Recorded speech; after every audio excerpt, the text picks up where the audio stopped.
નમસ્કાર અમારે સદાયને માટે આદરણીય અમારા વંદનીય અમારા માનનીય પેન્શનર મિત્રો નિવૃત્ત કર્મચારી મિત્રો ભાઈઓ તથા બહેનો સ્વાગત છે આપ સૌનું આપણી આ યુટ્યુબ ચેનલ ભાવેશ મકવાણા ન્યૂઝમાં। તો પેન્શનર મિત્રો આજ બપોરના પેન્શન સમાચારમાં આપણે વાત કરીશું પેન્શનરોને મળતા માસિક મેડિકલ એલાઉન્સને લઈને। આજરોજ તારીખ 23/7/2026ના રોજ રાજ્ય સરકારે લીધો છે એક ઐતિહાસિક નિર્ણય। તો પેન્શનર મિત્રો શું આ ઐતિહાસિક નિર્ણય લીધો છે જેની આજના વિડીયોમાં આપણે વિગતવાર સમજૂતી મેળવવાના છીએ। તો આજનો વિડીયો તમે ખાસ કરીને અંત સુધી નિહાળી લેજો અને જો હજી સુધી આપણી આ ચેનલ તમે સબસ્ક્રાઈબ ન કરી હોય તો ડેઈલી આવી જ અપડેટ અને આવા જ સમાચાર જોવા અને જાણવા માટે આપણી આ યુટ્યુબ ચેનલ અત્યારે જ સબસ્ક્રાઈબ કરી લેજો, કારણ કે આપણી આ ચેનલમાં તમને રોજે રોજ આવી જ નવી માહિતીઓના વિડીયો એકદમ સરળ ભાષામાં જોવા મળવાના છે। તો વિડીયો શરૂ કરતાં પહેલાં એક નાનકડી એવી વિનંતી પણ છે કે આવા વિડીયો બનાવવા પાછળ અમે દિવસ રાત ખૂબ મહેનત કરીએ છીએ। બધા કામ સાઈડમાં કરીને થોડોક સમય કાઢીને આવી માહિતીઓના વિડીયો તમારા માટે જો બનાવતા હોય તો તમારે પણ એક નાનું એવું કામ કરવાનું છે। અમારી આ ચેનલ સબસ્ક્રાઈબ ન કરી હોય તો ચેનલને સબસ્ક્રાઈબ કરી લેવાની છે અને વિડીયોને એક લાઈક કરી દેવાની છે। તો શરૂ કરીએ આજનો આ વિડીયો। તો સૌથી પહેલાં થોડી વાત કરીએ તો કેન્દ્ર સરકારના કર્મચારીઓ અને પેન્શનરો માટે ફિટમેન્ટ ફેક્ટર સૌથી મોટી ચિંતાનો વિષય છે।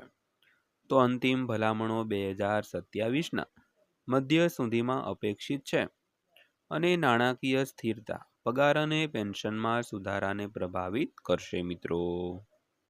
તો ત્યારબાદ વિગતવાર વાત કરીએ તો 8મું પગાર પંચ 3 નવેમ્બર 2026ના રોજ તેની રચના થયા પછી ઓગસ્ટમાં 9 મહિના પૂર્ણ કરશે, જેમાં તેને ફાળવેલ સમયનો અડધો ભાગ 18 મહિનાના કાર્યકાળમાં પૂર્ણ થશે। તો કેન્દ્ર સરકારના કર્મચારીઓ અને પેન્શનરો માટે ફિટમેન્ટ ફેક્ટર સૌથી મોટો રસનો વિષય રહ્યો છે, કારણ કે કર્મચારી યુનિયનો અને સંગઠનો ફિટમેન્ટ ફેક્ટર 3થી વધુ રાખવા માટે દબાણ કરે છે। તો અંતિમ ભલામણ આખરે કમિશનના મૂલ્યાંકન અને વ્યાપક આર્થિક પરિસ્થિતિઓ અને નાણાકીય ટકાઉપણું ધ્યાનમાં લીધા પછી સરકારના નિર્ણય પર આધારિત રહેશે। તો બીજી તરફ બેંક બજારના સીઈઓ અદિલ શેટ્ટી સમજાવે છે કે અંતિમ ફિટમેન્ટ ફેક્ટર પગાર પંચની ભલામણો અને સરકારના નિર્ણય પર આધારિત હશે। તો ત્યાં સુધી ફિટમેન્ટ ફેક્ટર અથવા તેની નાણાકીય અસરનો કોઈ પણ અંદાજ ફક્ત સૂચક છે।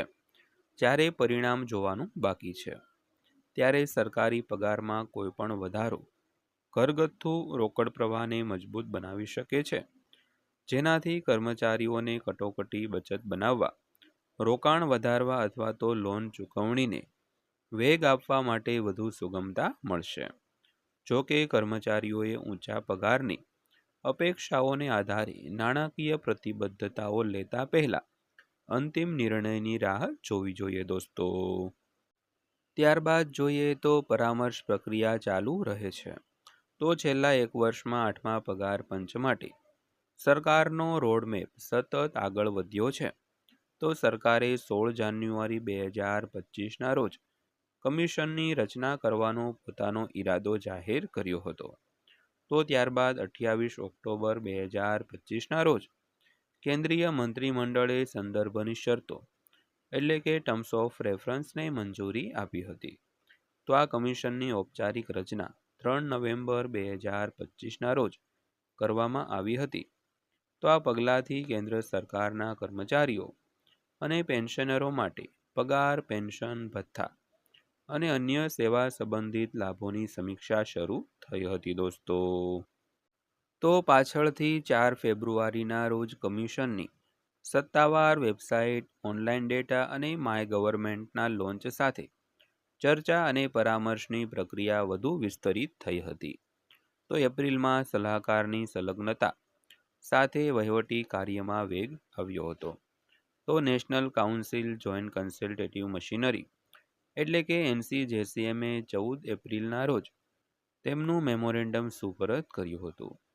ત્યારબાદ 28 એપ્રિલના રોજ નવી દિલ્હીમાં 8મા પગાર પંચની NCJCM સાથે પ્રથમ ઔપચારિક બેઠક થઈ હતી અને વ્યાપક હિસ્સેદારોની ભાગીદારીને પ્રોત્સાહન આપવા માટે મેમોરેન્ડમ સબમિટ કરવાની અંતિમ તારીખ 15 જૂન સુધી લંબાવવામાં આવી હતી.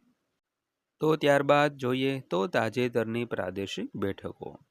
તો સૌથી તાજેતરની ઘટનાક્રમ 6 અને 7 જુલાઈના રોજ ઓડિશાના ભુવનેશ્વરમાં 8મા પગાર પંચની પ્રાદેશિક હિસ્સેદારોની પરામર્શ અને ત્યારબાદ 9 અને 10 જુલાઈના રોજ પશ્ચિમ બંગાળના કોલકાતામાં યોજાયેલી બેઠકોનો છે. તો આ બેઠકોમાં કર્મચારી સંગઠનો, યુનિયનો, પેન્શનરો અને અન્ય હિસ્સેદારો સાથે ફિટમેન્ટ ફેક્ટર, પગાર, પેન્શન, ભથ્થા અને સેવાની શરતો સંબંધિત મુદ્દાઓ પર વાતચીત અને ચર્ચા કરવામાં મદદ મળી હતી. તો આ પ્રાદેશિક પરામર્શ કમિશનની ભલામણોને અંતિમ સ્વરૂપ આપતા પહેલા દેશભરમાંથી પ્રતિસાદ એકત્રિત કરવાની વ્યાપક કવાયતનો ભાગ છે દોસ્તો. તો ત્યારબાદ અંતમાં જોઈએ તો ફિટમેન્ટ ફેક્ટરનો નિર્ણય સૌથી વધુ મહત્વપૂર્ણ. તો ફિટમેન્ટ ફેક્ટર ચર્ચાનું કેન્દ્રબિંદુ બની રહ્યું હોવાથી ન્યાયાધીશ રંજના પ્રકાશ દેસાઈની અધ્યક્ષતામાં 8મા પગાર પંચે હજુ સુધી પ્રસ્તાવિત ગુણકનો સંકેત આપ્યો નથી. તો ભલામણો 2027ના મધ્ય સુધીમાં રજૂ થવાની અપેક્ષા છે. તો આ કમિશન આજથી લગભગ 10 મહિનામાં પોતાનો અહેવાલ રજૂ કરશે અને સરકાર ફિટમેન્ટ ફેક્ટર અંગેનો નિર્ણય ત્યારબાદ જ જાહેર કરશે દોસ્તો. તો દોસ્તો આ હતી આજની માહિતી પસંદ આવી હોય, વિડીયો સારો લાગ્યો હોય તો વિડીયોને એક લાઇક કરજો અને આવા જ વિડીયો રોજે રોજ જોવા માટે આપણી આ ચેનલ સબસ્ક્રાઈબ કરી લેજો. તો ફરીવાર પાછા મળીશું એક નવા વિડીયો સાથે, નવી માહિતી સાથે. ત્યાં સુધી સૌને જય હિન્દ, વંદે માતરમ.